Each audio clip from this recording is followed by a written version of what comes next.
नमस्कार सभी को। वीर वीरेंद्र राजकीय स्नातकोत्तर महाविद्यालय जालोर के यूट्यूब चैनल पर आप सभी का स्वागत है। आज हम पढ़ेंगे बीए सेकेंड ईयर हिंदी साहित्य के द्वितीय प्रश्न पत्र हिंदी भाषा और साहित्य का इतिहास।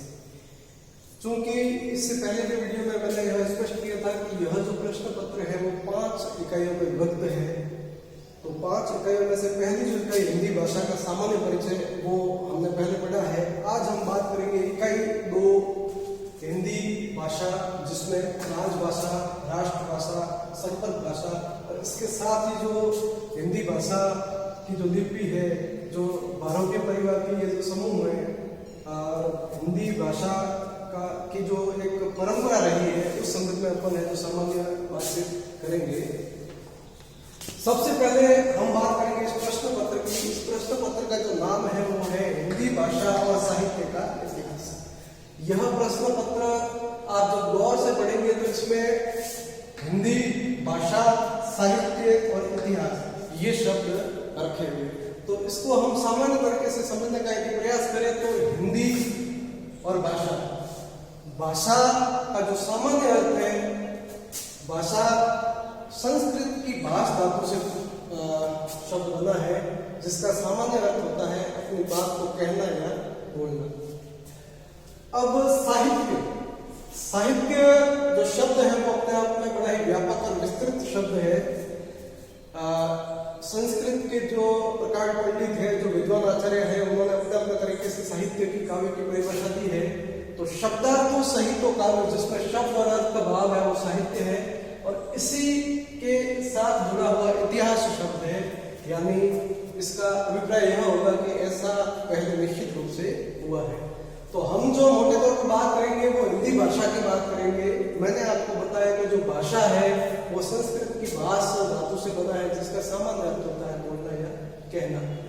भाषा को सीधे तरीके से या सामान्य तरीके से हम समझना चाहे तो हम अपने विचारों को और भावों को जब एक दूसरे से आदान प्रदान करते हैं या जो विचारों का संप्रेषण होता है, हम अपनी बात किसी व्यक्ति को कहते हैं और उसकी समझ में आ जाती है। भाषा एक माध्यम है अपने विचारों को, अपने भावों को किसी अन्य व्यक्ति के साथ प्रस्तुत करने का, संप्रेषित करने का एक माध्यम है भाषा। आज इस प्रश्न पत्र में जो हम पढ़ेंगे वो है तो राजभाषा, राष्ट्रभाषा, संपर्क भाषा और हिंदी भाषा की जो लिपि।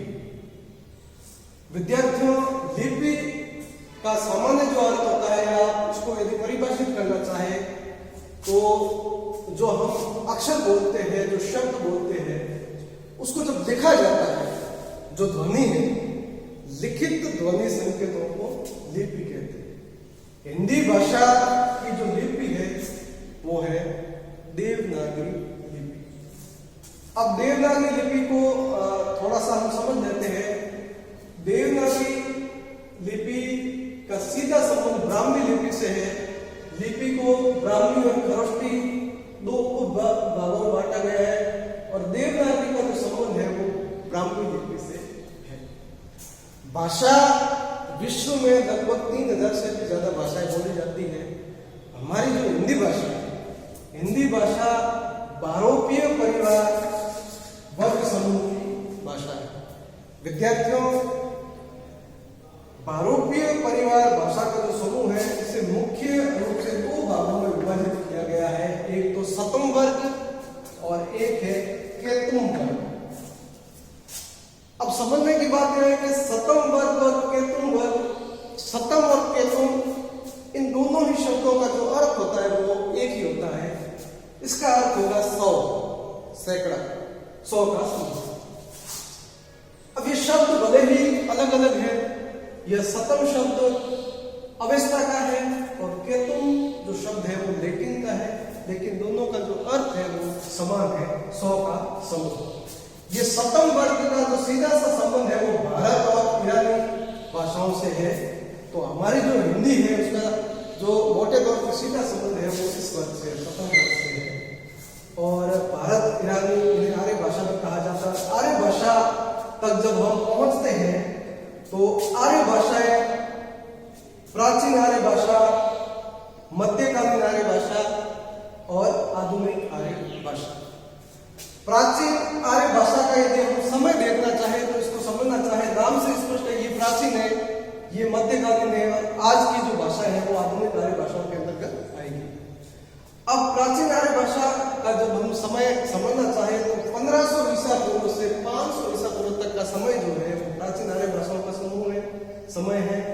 मध्यकालीन आर्य भाषाओं का जो समय है वो 500 ईसा पूर्व से लगा करके 1000 ईस्वी तक है। ठीक इसी प्रकार से आज की जो भाषा है, वर्तमान जो स्वरूप है हिंदी का, आधुनिक आर्य भाषा है, वो 1000 ईस्वी से आज दिन तक है। तो जब हिंदी की हम जब यात्रा अनवरत यात्रा को जब समझने का प्रयास करेंगे, हिंदी के जो उद्भव और विकास की इस यात्रा परंपरा को समझने का प्रयास यदि करेंगे तो वैदिक और लौकिक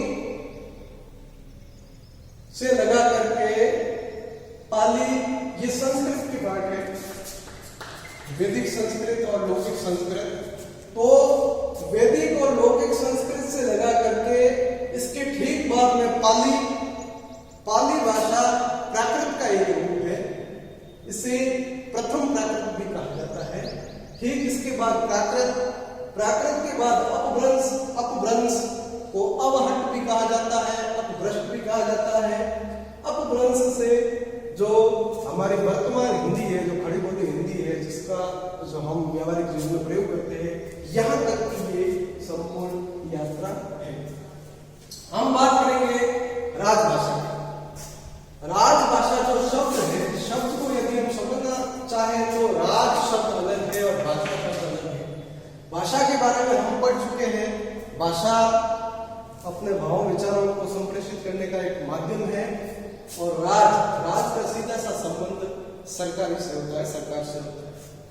तो इसका जो सामान्य अर्थ होगा वो यह होगा कि संविधान द्वारा स्वीकृत सरकारी कामकाज की जो भाषा है वो हमारी हिंदी भाषा है।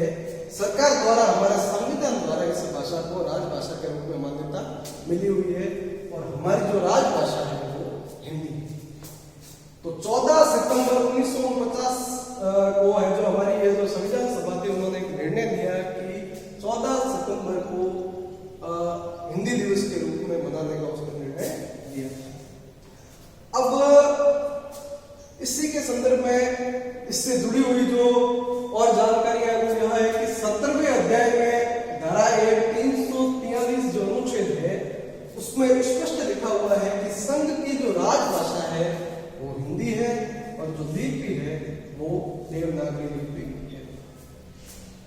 अब जब हम राष्ट्रभाषा की बात करें तो इस शब्द को समझने के लिए भाषा, जिसकी जानकारी में है, हमने पहले पढ़ लिया है, राष्ट्र यानी संपूर्ण राष्ट्र का प्रतिनिधित्व करने वाली भाषा। कोई भी भाषा राष्ट्रभाषा कब बनती है उसकी भी एक नियमावली है, उसका भी नियम है, और वो जो कारण है, ऐसे कारण, ऐसी विशेषताएं जो किसी भाषा को राष्ट्रभाषा बनाती है, वो विशेषताएं क्या है वो आप देखिएगा कि एक तो जो वो भाषा है वो बहुसंख्यक लोगों द्वारा बोली जाने वाली भाषा होनी चाहिए, यानी कि ऐसी कोई भाषा जो संपूर्ण राष्ट्र में बहुसंख्यक लोगों द्वारा बोली जाती हो। दूसरी विशेषता होगी कि व्यापक क्षेत्र में, बहुत ज्यादा क्षेत्र में वो भाषा बोली जाती हो, और उस भाषा का जो साहित्य है वो समृद्ध होना चाहिए, यानी कि विपुल साहित्य का भंडार होना चाहिए, और उस भाषा का वैज्ञानिक स्वरूप हो, उसकी व्याकरण हो, और उसकी एक निश्चित लिपि हो। विद्यार्थियों, ये सारी की सारी जो विशेषताएं हैं वो हमारी हिंदी भाषा में नहीं है, इसलिए भारत की जो राष्ट्रभाषा है वो हिंदी है। मैं इस बात को स्पष्ट कर देना चाहता हूं कि संविधान में राजभाषा शब्द का उल्लेख है, राष्ट्रभाषा शब्द का कहीं उल्लेख नहीं है।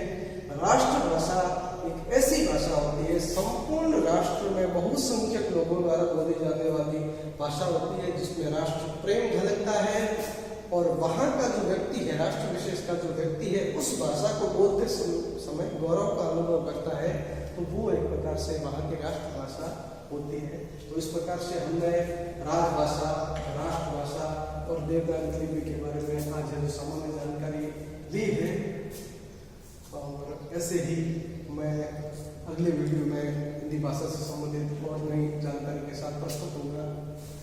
तो आप सभी को शुभकामनाएं, बहुत बहुत धन्यवाद।